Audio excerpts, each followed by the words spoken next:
I'm Tolulope Adeleru-Balogun. My guests tonight are Dr. Bashir Obasekola, Continental Chairman of the Nigerians in Diaspora Organization NIDO Europe, and I'm also expecting Dr. Samson, Osagie, Legal Practitioner and Chairman of the African Bar Association Nigerian Forum. But we will start, of course, with Dr. Obasekola.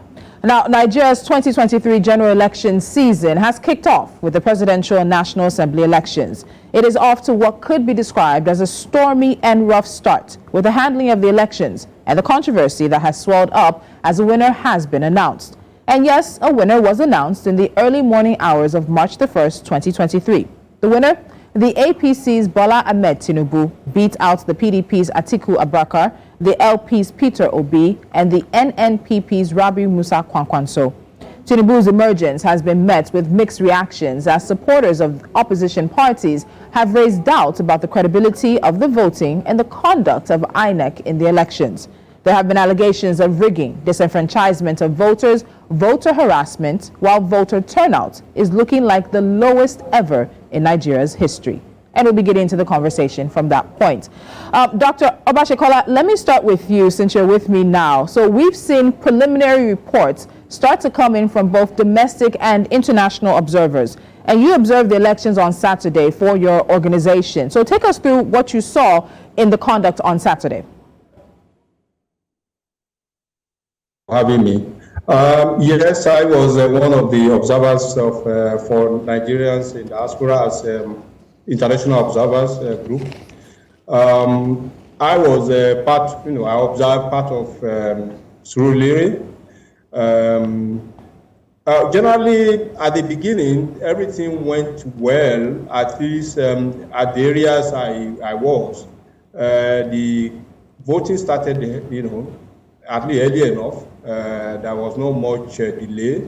I learned the only place, there was one of the polling units that I was told the beavers did not work at the beginning, but later on it was rectified and it started working. So people turned out, lined up, were enthusiastic about it, and they were very determined to stay on.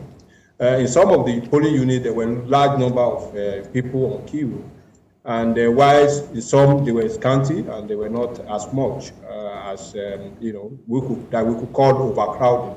So I can say that as to the organization part of the process, it was okay. And of course, I saw some little presence of the security agencies and the party agents also. Not all the parties were present, but mainly the major political parties, APC, PDP, Labour Party, in some instances, YPP, and I think ADC and one other party, in various presence in some of the political polling units.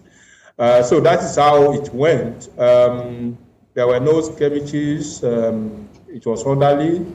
The only thing we could, mention as part of the observation was the secrecy of voting because of the way the polling boxes were placed. Some of them were placed in such a way that while people were struggling to know how to fold their ballot paper and put it into the box, you can actually see who they voted for, if you look closely. And I think that, if anybody wants to know or somehow maybe do the survey of how people were voting in a particular polling unit, you could actually do that if you look very closely as when people were putting their ballot papers in the boxes. So that is, and we gave, of course, we tried to, make some correction there. Myself, particularly, I approached them to, explain to them that the way they place these boxes, they could actually compromise the secrecy of the voting this particular voter has done. Okay. To which they actually very happy to listen to me, and they actually corrected it. So that is what I can say as to the process. As to the collation of results, of course, everybody waited patiently for the counting. It also went well. At least when I was going through the polling unit, I waited hear or to see the process of counting at a particular location of those polling units. I was amazed that people were around. Of course, they were enthusiastic. They want to know the results. And at the end of it all, it was counted, and the results were, pronounced. And if EC Form 8A were filled up, and it was signed by the party agents. Then, of course, the only problem that started was when the beavers was to be transmitted. They said there was no network, so which of course caused a lot of uproar. Some of the voters wanted it to be done, while the presiding officer there tried to explain that this cannot be done because there was no network. So that was how it was. Then he asked everybody who wished to take a snap of a picture of it. Yes. Okay. And we did that, and I also did that, for my records, so that I can also verify later on when I see it on the INEC website. Okay, so Dr. Obasekola, because I think this is quite important, because we'll get into what INEC could do ahead of March 11th in terms of trying to restore some of the trust that the public seems to have taken from INEC, as well as the credibility. But now I have joining me Dr. Samson Osagie, legal practitioner and chairman of the African Bar Association Nigerian Forum, and I want to also bring him into the conversation. So Dr. Osagie, the elections have come and gone, but there are obviously issues that have come up. In terms of the issues that have arisen and what we've heard from the opposition parties, particularly the Labour Party and the People's Democratic Party, in terms of them saying they're heading to court, what do you see are the issues that could take the opposition to the tribunals particularly? Well, thank you, our dear host, for having me on this program. It's really indeed a pleasure to bear my mind on the just concluded presidential election. I think the starting point for me is to say that the world over, there is hardly any perfect elections. These particular elections had a lot of expectations for many Nigerians, and of course globally. A lot was expected from it, and we thought that it would come in a manner that would be near perfect. But as far as I was concerned, the area I voted, and indeed I also monitored as an international observer under the platform of AFBA, African Bar Association, witnessed a very seamless process of delivery of materials, accreditation of voters, and indeed the voting process. They were very seamless, and I was surprised that we have such an arrangement, and I thought that that would be the possible situation across the land until we started hearing about certain skirmishes. But by and large, the point to be made is that elections are guided by laws and regulations. In other words, the Electoral Act, which is the substantive statutory law empowering the Commission to conduct, organize, and undertake elections, and of course the subsidiary legislation of the electoral guidelines. Now, the process between election and collation and declaration of result under the law is such that it does not allow for a suspension of any of the activities. And I'm not even sure that any court of law will entertain disputes at that level until the process comes to a conclusion. One will worry about the issues that have been raised, about the issue of not uploading the results on time, and the attendant lack of confidence that has generated among political actors. The truth of the matter is,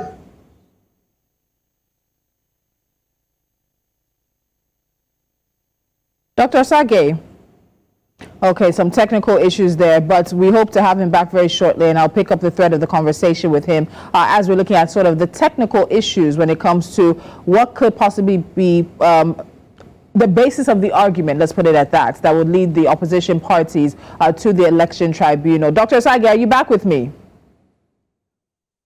Okay, so let's continue. So, Dr. Obasekola, there was something that I noted while we saw the collation of results at Abuja, and that, of course, involves the Rex. The issue of overvoting came up repeatedly as the resident electoral commissioners and the state collation officers presented results in Abuja. So, while we've heard that the numbers cancelled for overvoting would not have likely affected the results, there are concerns about why it was so rampant across the country. So, did you also take note of overvoting in some polling units, and is it an issue of lack of voter education or a gap in the process in terms of the elections that we held on Saturday? Yeah, I think it's both factors. That is lack of proper sensitization and also lack of the professionalism of the organizing of the premises, the location itself. Because what happened, which I also observed in one of the locations I visited, was that the person with the beavers had a separate line, while those people that he had, that have been maybe that has passed through the beavers, they were in another line. But when newcomers comes in, they just join. Sometimes they wrongly join the line that have actually passed through the beavers. So thereby going to pick the ballot papers without going through the beavers. So that's I think that might be the reason for most of the places where there was overvoting that is being reported in most of the places. They were not properly arranged. It would have been arranged in a way that people cannot just cross over from one line to the other without going through the beavers.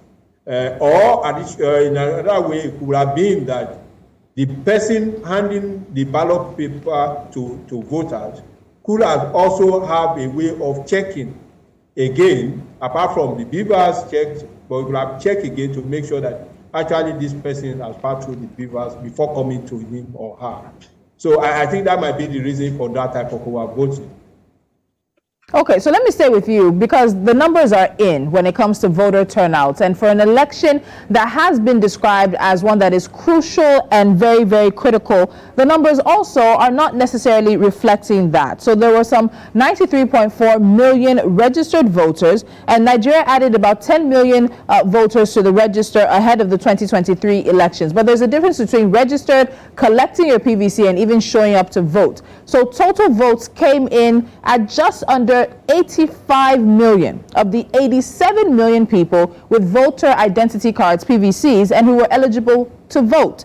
Turnout was just about 29%. And that's low even for Nigerian standards. In 2019 elections, we saw a 35% turnout. But let's be honest, the trends have shown us that turnout has been declining since 2011. I beg your pardon, 2003 rather. Dr. Obasekola, what do you think is accounting for such low voter turnout? 29% of the people who are actually eligible and have PVCs to be able to vote. Only 29% are deciding the president of this country. Yes, it's quite unfortunate that that is the trend. Even though there are more, being registered into the voters list every year or every other 4 years, but nevertheless, it doesn't show in the turnout of voters that eventually shows up at the polling units.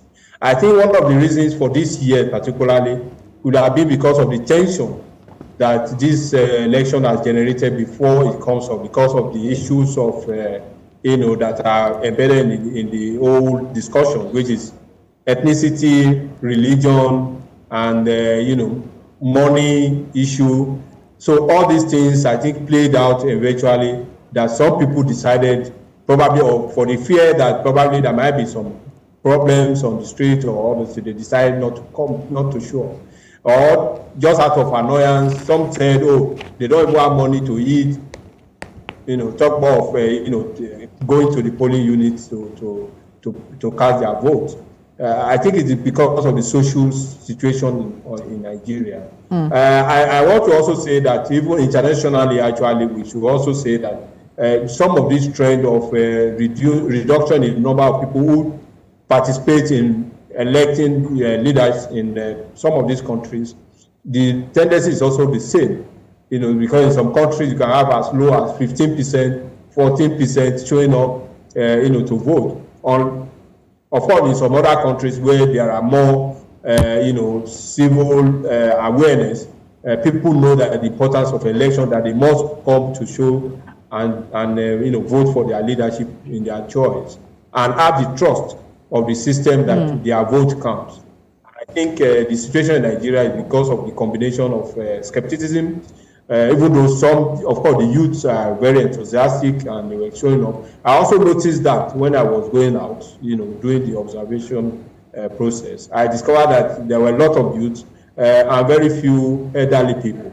And even I didn't even see any, persons with disabilities. I was also wondering, probably, did they take part or did not? Or the elderly people, few of them, those that came, they also, show certain, level of participation, but they were very few. The most population that came out were the youth. Okay, we'll get into that a little later on. Dr. Osagie is back with me now. Dr. Osagie, before I move on to my next question for you, you were, of course, laying sort of a foundation in terms of the potential case, the potential points of law, points of contention that the opposition parties could possibly have in front of the election tribunal. I'd like you to pick up on that. I'm coming. Okay, I'm coming.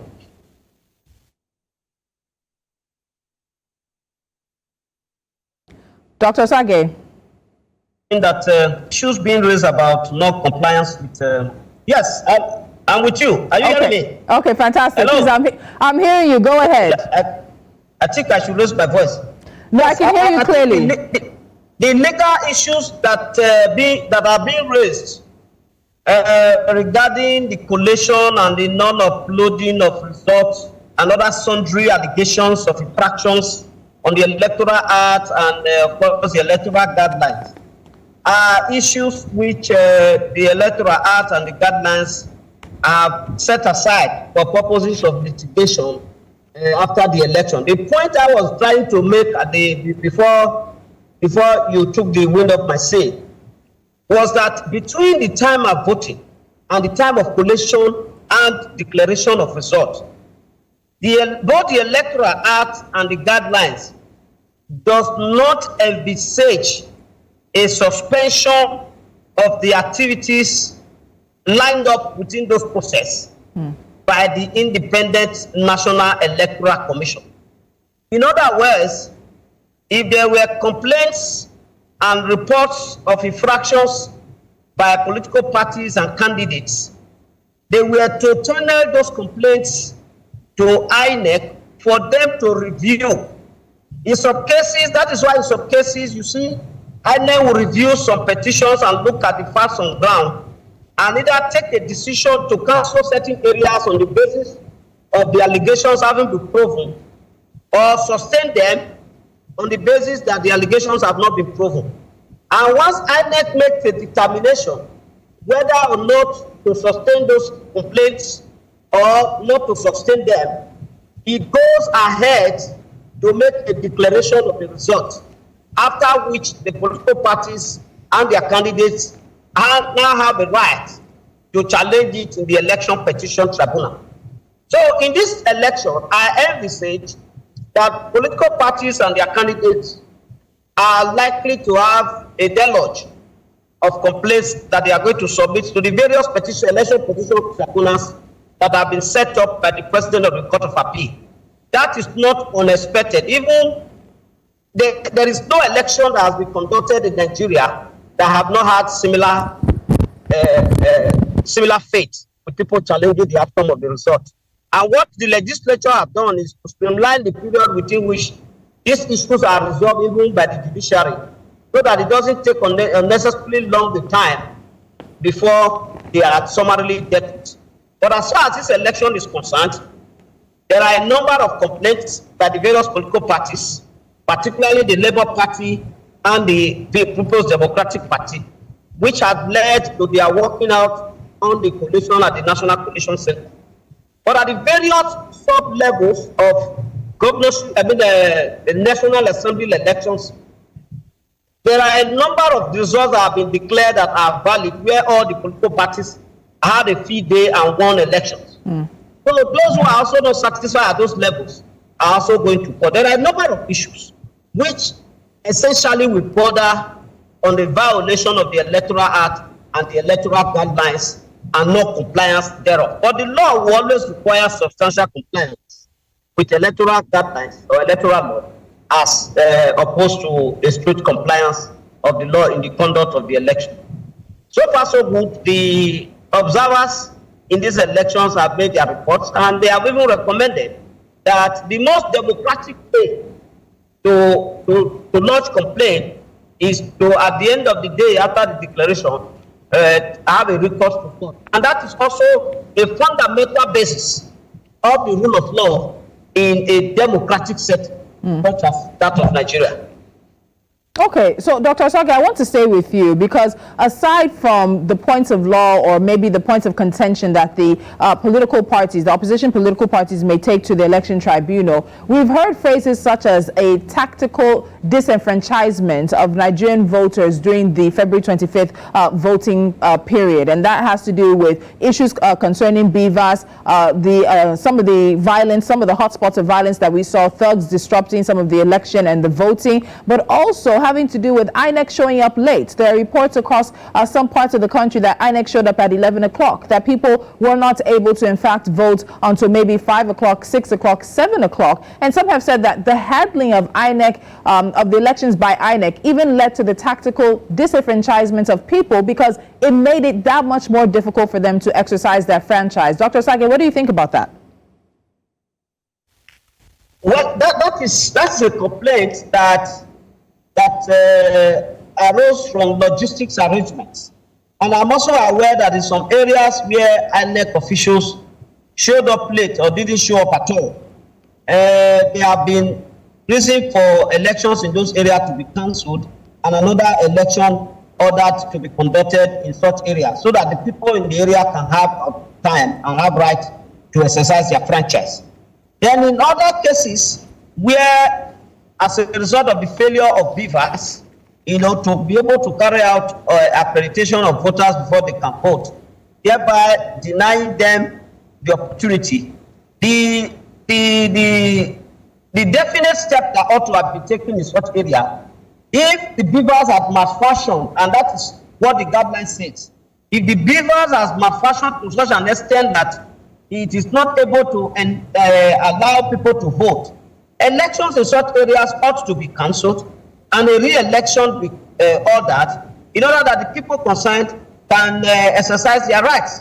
So if INEC did not make those determinations when they got complaints about such areas, it can be a basis for the candidates and parties concerned to complain in the court, and if proven, then such elections can be cancelled and re-election conducted.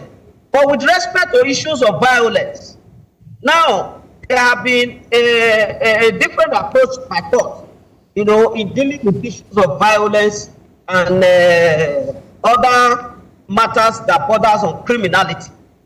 So if you are alleging violence in an election as a basis for obtaining the result of a particular election in an area, you must be able to prove the issues beyond reasonable doubt, because that is the standard of proof in a criminal matter, where, for instance, you allege that at the polling unit, some persons brought in guns to disperse the voters, shot into the air, and even caused injury on some of the voters, or even had to take the life of some people.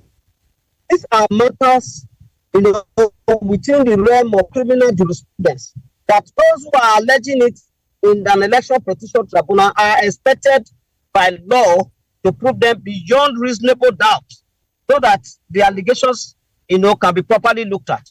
All told, I hope you are now aware that we now have the Electoral Offences Commission, which of course will deal with issues of crimes that are committed during the election. And I'm sure this election will be a test case by which that commission will step up to function and carry out their responsibilities of prosecuting, arresting, investigating, and prosecuting all electoral offenders. This is important in order to serve others, in order to serve as deterrent to a number of persons who have taken laws into their hand on election day to disrupt elections, our polling units with lethal weapons and dangerous weapons, which are not supposed to be allowed. So I believe that provisions have been made to cater for all of these, even in the post-election adjudication process and the various tribunals. And then the law has taken care of what steps and what procedure that should be followed in that regard. All right. Thank you so much, Dr. Osagie. So we're going to take a time out here because we do need to take a break. But when we come back, the conversation will also look at, we've looked at voter turnout, but even the margin in which someone then becomes president of Nigeria. And from then, also looking at going forward, the first elections of the Presidential and National Assembly were just the first in Nigeria's election season. There is also March 11th, the state governorship and state houses of assembly elections that are coming up.